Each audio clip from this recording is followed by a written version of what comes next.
Hi everyone, it's Doug from Bjorn Territory again. In this episode, I'm going to show you how you base and paint British artillery for the Peninsular War. I hope you like what I'm doing. Please like and subscribe, and I'll catch you in a bit. First Napoleonic artillery piece. I decided to go for a 9-pounder Peninsular War for the British. Packaging. Thank you, MJ. So, a little trimming needs to be doing, a little bit of filing. So you've got your two wheels. I don't know the pieces, but that's the main structure, and 4 crewmen for the gun. The 9-pounder itself. It's all from Warlord games. It all just needs a bit of trimming and maybe a little bit of filing, mould lines, etc. We've got 4 different guys, unbuttoned tunics, shakos, all busily readying the gun. So what I've got a pair of my snips, a little square edged file for a little bit of potential mould removal, and my mould removing tool. I'm going to have a bit of a tidy up, all the flashing that you get with metal. So I filed down, sorted out some of the mould lines, trimmed off any flashing on all the parts for the gun crew and gun, and I base coated in grey cedar, my go-to undercoat, I suppose. Any light grey for me works nicely. It's just the pot I've got on the go at the moment. All right, next, let's start painting. I'm going to focus on the gun first, and then the artillery crew. So first colour, I'm going to come in Cowguard blue. So 3 Foot Fabulous is what I'm aiming for again, as usual. Battle ready, and get it on the tabletop. Next colour is going to be Balthasar Gold. And apply Balthasar Gold to the cannon. Now that the base colours are done for the gun, I'm going to bring in Acadian Flesh Tone as my first colour for the crew. And I'll just focus in on the face and the hands, on all of them, and I'll paint it in a batch, and I'll do all the skin and the whole crew one after each other, and then I'll move on to my next base colour. Bit easier for myself, work the handle. Now coming in with Vallejo Off-White, and with this Off-White I'm going to focus on the artillery's crew's trousers and the feather on the shako. For the uniform, coming in with contrast ultramarines blue, focusing on the tunic.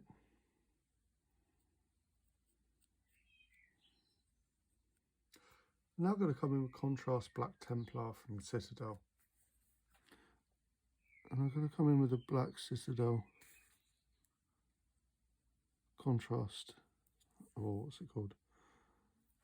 Black Templar Citadel paint. Next colour is going to be Balthasar Gold from Citadel, and I'm going to use that for the black on his shako.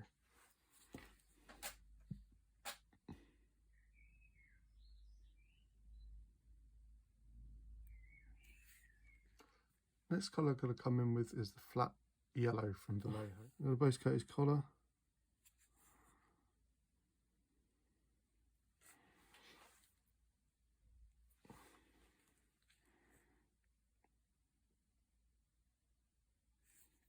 Edges.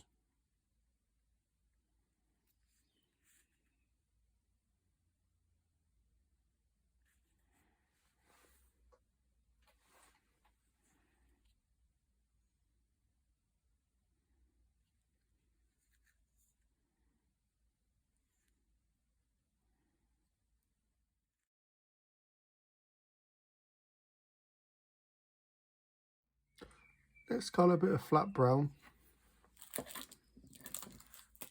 And with the flat brown, I'm going to come in for the chap's sideburns and hair.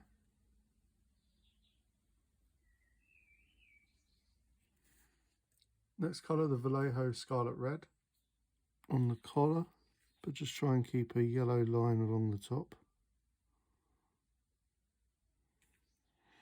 And on the cuffs, at the moment, on the bottom half, red. Last base coat is lead belcher.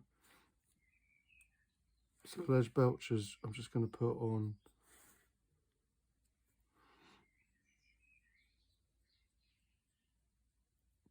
the wheels. First shade I'm going to put on is Reichland Flesh, and it's going to go on the faces and the hands. Brass plate, bit of Reichland Flesh, hands,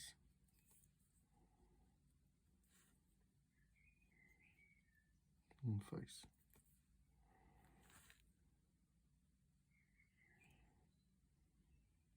And I'll also put Reichland Flesh on the barrel as well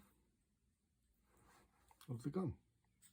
So the next shade I'm going to use is Agrex Earth Shade, and because these are on campaign in Peninsula, I quite like the fact it's muddy and a bit messy. And I'm going to slap it on. I'm also going to put the Agrex Earth Shade as a wash on the parts, the wheels, and etc. for the gun. Next colour, highlight of Kislev Flesh. And with the Kislev Flesh, I'm just going to come on the nose, a little bit on the cheeks, the lips, edge of ear,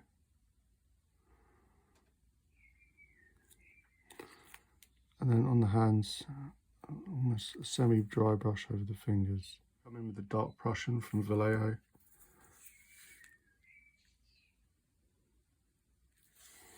With the dark Prussian, I'm just going to come on to parts of the flat areas of the uniform.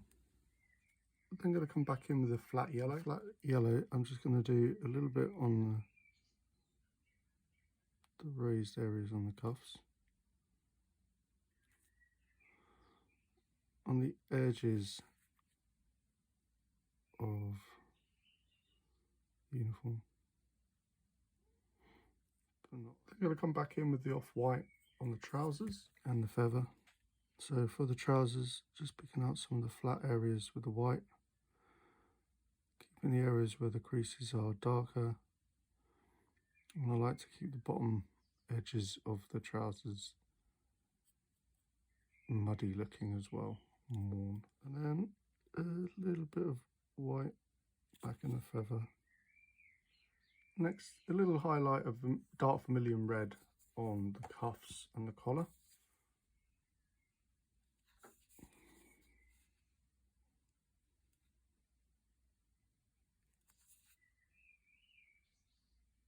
Little highlight is Retribute armour for the brass plate on the shako, and just pick up the edges. Gun, just going to put a streak on the sides, a little bit on the edges. I'm going to come in with a Calgar blue. I'm just going to come back on top of some of the areas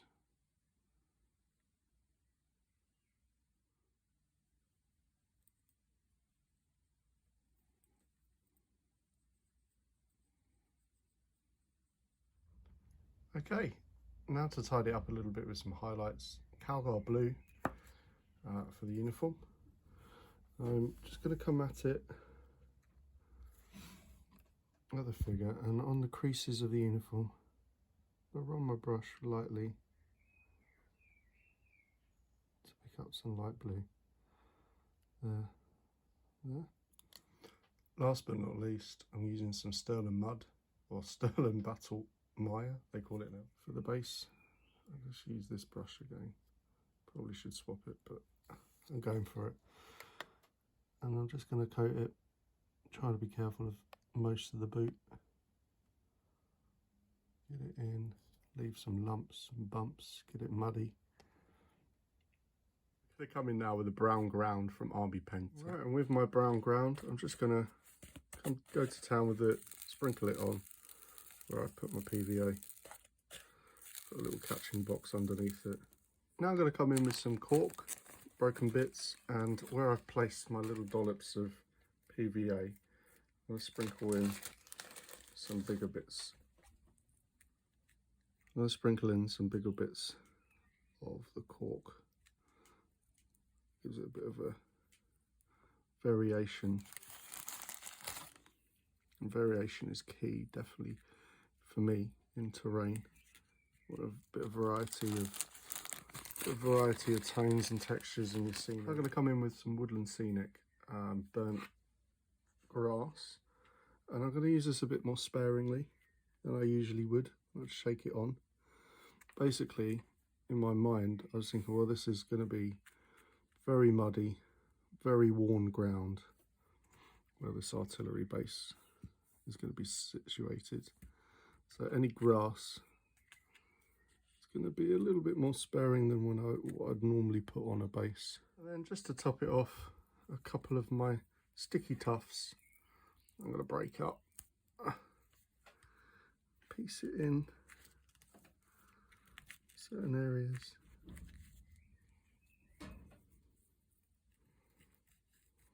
Give it a bit of something. Last but not least, Geek Gaming Scenic's Matte Scenic Sealant. Bit of a mouthful, but stuff will hold everything down where I need it to. Alright, so it's all dried nicely. Everything's sitting where it should do. Quite a fun little thing. Got a couple more of these to do at some point. But I hope that helped you. I hope that gave you some ideas. I hope it gave you some confidence to get on with your own minis. Yeah, I hope I helped. So take care of yourselves. Thanks for watching. Please like and subscribe if you enjoy what I'm doing.